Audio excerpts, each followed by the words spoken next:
Hello everyone, तो कैसे आप सभी? आशा करता हूँ बढ़िया होंगे और अपनी तैयारी बहुत अच्छे से कर रहे होंगे, ज़ोर-ज़ोर से कर रहे होंगे। आपको पता है कि यूपीएसआई का नोटिफ़िकेशन अब आने वाला है, क्योंकि कल के ही अखबार में आया था कि यूपीएसआई की और यूपी कांस्टेबल की भर्ती की प्रक्रिया बहुत तेज़ हो चुकी है और आने वाला ही है भर्ती। तो अभी भी यदि आप सोच रहे हैं कि वैकेंसी कब आएगी, तो आ जाएगी और आप फिर तैयारी करते रहिएगा, फिर एकदम छूट जाएगा। इसलिए मैं कहता हूँ कि मन लगा के पढ़ाई कीजिए, तैयारी कीजिए और प्रभु का नाम लेकर के, भगवान का पूजा करके, आराधना करके कि हे प्रभु, हमको इस टारगेट में अचीव करवाइए, हमें ये टारगेट 90 दिन तक कंसिस्टेंसी फॉलो करवाइए और हम मेहनत करेंगे, हम इस सिलेक्शन को लेंगे। भगवान से ये प्रार्थना करनी है और लगातार पढ़ाई करनी है। देखिए, पढ़ाई से अगर आप भागते हैं, 90 डेज टारगेट को स्टार्ट करने पे पहले दिन, दूसरे दिन, 10वें दिन तक लोग जुड़े थे, लेकिन क्योंकि ये सबके बस की बात नहीं है, ये धीरे धीरे हार्ड होता जाएगा और आपको डेली पढ़ना पड़ेगा। और आप पढ़ने से तो कतराते हैं, पढ़ने का तो मन करता नहीं है, तो जब पढ़ने का मन नहीं करेगा तो सिलेक्शन देने का भी भगवान को क्या मन करेगा? सिलेक्शन भी आप कैसे ले लेंगे? तो इसीलिए जो मेहनत करता है, जो सिलेक्शन के काबिल है, उसी को ही सिलेक्शन मिल पाता है। सीट उतनी ही है जितना आपको सिलेक्शन वाले बच्चे तैयारी कर रहे हैं। तो बहुत मन से, बहुत ध्यान से इसको तैयार करना है। और जब वीडियो अच्छी लगी तो प्लीज़ वीडियो को लाइक कर दीजिए।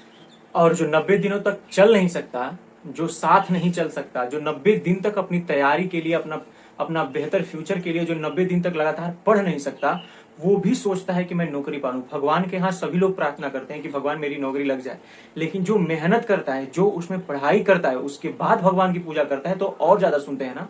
जितना आप मेहनत कर रहे हो उससे कहीं गुना अगर दूसरा मेहनत कर रहा है, तो कृष्ण ने भी कहा है कि अगर कर्म करोगे तभी फल मिलेगा। तो आपने कर्म किया है क्या? क्या आप सोच रहे हैं? क्या आपको 90 दिन का टारगेट दिया है? क्या उस 90 दिन के टारगेट में आपने टिक पाया क्या? आप उतना दिन नहीं कर पा रहे हैं, बताइए। दूसरे बच्चे, अब जब वैकेंसी आ जाएगी तो वही पछताना पड़ेगा, वही रोना पड़ेगा। इसलिए अभी भी समय है, अभी भी समय है, अभी भी लग जाइए, आज से ही लग जाइए, नहीं तो बहुत पछताना पड़ जाएगा। फिर कोई नहीं सुनने वाला होगा, लास्ट में यही सब कहेगा कि क्या कर रहा था कि यूपी पुलिस की भी भर्ती चली गई और दरोगा की भी भर्ती चली गई, है ना। तो लग जाइए प्लीज मेरे भाई बहन, लग जाइए, अभी भी समय है। तो आज है मंडे, आज 7 और 7, आज देखिए कितना अच्छा डेट है। मतलब हम साथ साथ हैं और साथ साथ निकालेंगे यूपीएसआई, ठीक है ना। तो आज 13वां दिन है यूपीएसआई का हार्ड चैलेंज का। अब ये हार्ड होता जा रहा है धीरे धीरे, क्योंकि लोग इसको कर नहीं पा रहे हैं। जो जिसको कर नहीं पाएंगे वो हार्ड ही है, ठीक है ना। तो लोगों को इतना, ये 90 दिन तक आप नहीं कर पाते हैं मेहनत, तो फिर आप कैसे उम्मीद कर सकते हैं कि वैकेंसी आएगी और आपका निकल जाएगा। चलिए स्टार्ट करते हैं। तो कैलकुलेशन में आपको सबसे पहले 1 से लेकर 40 तक 10 स्क्वायर और भी बढ़ा दिया हूँ। 1 से लेकर 40 तक स्क्वायर करने हैं आपको, और 1 से 30 तक क्यूब करने हैं, ठीक है। और 10 मल्टीप्लाई 10 सब्सट्रैक्शन और फार्मूला को रिवाइज करना है। हिंदी में आते हैं। हिंदी में साहित्य में आचार्य हजारी प्रसाद द्विवेदी जी को करना है, ठीक है ना। आचार्य हजारी प्रसाद द्विवेदी जी को मैं दिखा देता हूँ कि कहाँ पे हैं, आप इनको नोट कर लीजिएगा। तो आचार्य हजारी प्रसाद, जैसे कि अशोक के फूल, आलोक पर्व, विचार प्रवाह, कल्पलता, कबीर, कुटज, सूरदास, साहित्य का मर्म, अनामदास का पोथा, बाण भट्ट की आत्मकथा, पुनर्वा, चारू चंद्रलेख, हिंदी साहित्य की भूमिका, विचार और वितर्क, कालिदास और लालित्य योजना, साहित्य सहचर, नाथ सिद्धों की बानियां, विश्व परिचय, लाल कनेर और मेरा बचपन। यही है, आप इसको स्क्रीनशॉट ले सकते हैं और लेकर के नोट डाउन कर लीजिएगा, ठीक है।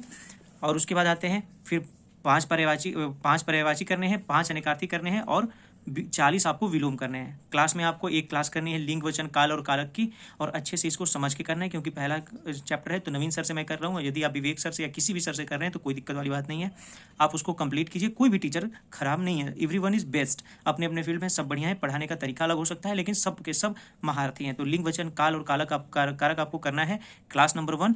केवल एक ही क्लास इसलिए दिया हूँ आज, क्योंकि आपको इसको अच्छे से समझना है, पहला चैप्टर है, ठीक है। आते हैं मैथ में। मैथ में आज आपको 2 क्लास करनी है, क्लास नंबर 3 और क्लास नंबर 4। एलसीएम एचसीएफ की, अर्थमेटिक की लोग कह रहे हैं तो अर्थमेटिक इसके बाद किया जाएगा, या फिर एक चैप्टर के बाद सिंप्लीफिकेशन के बाद किया जाएगा, ठीक है ना। तो एलसीएम एचसीएफ इसके बाद ही किया जाएगा, और एलसीएम एचसीएफ के बाद वो सब किया जाएगा। और 40 क्वेश्चन आपको करने हैं, जो भी ये चैप्टर को कंप्लीट करनी है, जो पहले के पढ़ चुके हैं उनको 40 क्वेश्चन लगाने हैं, ठीक है।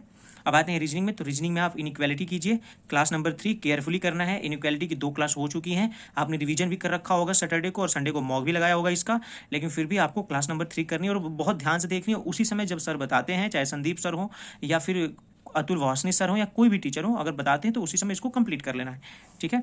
अब आता हूँ मैं पॉलिटी में। तो पॉलिटी में भी आज एक ही क्लास दिए हैं, क्योंकि पॉलिटी लोग कह रहे हैं कि बहुत ज़्यादा प्रेशर हो जा रहा है, तो पॉलिटी की आज एक ही क्लास दिया हमने।